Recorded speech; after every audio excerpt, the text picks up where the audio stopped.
చాలా వరకు కిడ్నీలో స్టోన్స్ వస్తున్నాయని అవాయిడ్ చేస్తూ ఉంటారు టొమాటోని. మా ఇంట్లో అలా కాదు. ఏ కర్రీలోనైనా ఖచ్చితంగా 2, 3 టమాటాలు పడాల్సిందే. టొమాటో తినేవాళ్ళు ఖచ్చితంగా ఆ టేస్ట్‌నైతే అస్సలు మిస్ అవ్వరు. ఆ టొమాటోలు కూడా వేసుకోకుండా మానరు. అండ్ కిడ్నీలో స్టోన్స్ రావడానికి టొమాటో కారణం అంటే నేను అస్సలు నమ్మను కూడా. మీరేమంటారో కామెంట్ సెక్షన్‌లో కామెంట్ చేయండి. ఈరోజైతే నేను ములక్కాయ టమాటా కర్రీ చేస్తున్నాను. సో, ఎలా చేస్తున్నా అనేది సింపుల్‌గా మీరు చేసేసుకోండి చూసి. ఫస్ట్ అయితే ఒక గిన్నె పెట్టుకొని అందులో కొంచెం నూనె, కొంచెం జీలకర్ర, తర్వాత కట్ చేసి పెట్టుకున్న ఆనియన్స్, పచ్చిమిర్చి కూడా వేసేసుకోవాలి. అండ్ ఇందులో నేను ఎలాంటి అల్లం పేస్ట్ కానీ, విడిగా ఏ మసాలాలు యూజ్ చేయట్లేదు. ఒక మసాలా అయితే యూజ్ చేస్తాను.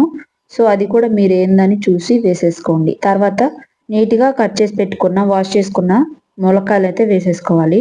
మా దగ్గరైతే ములక్కాయల రేట్ చాలా పెరిగిపోయింది. ఒక్క ములక్కాయ వచ్చి రూ. 25 అనమాట. ఇవి 3.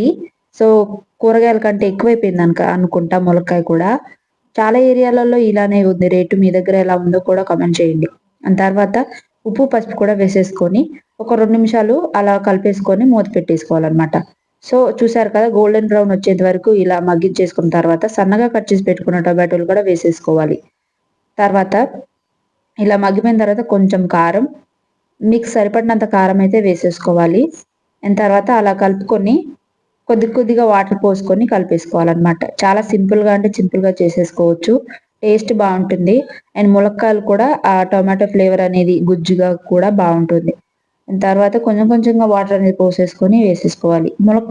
ములక్కాయలు, టొమాటోలు ఉడికితేనే బావుంటుంది.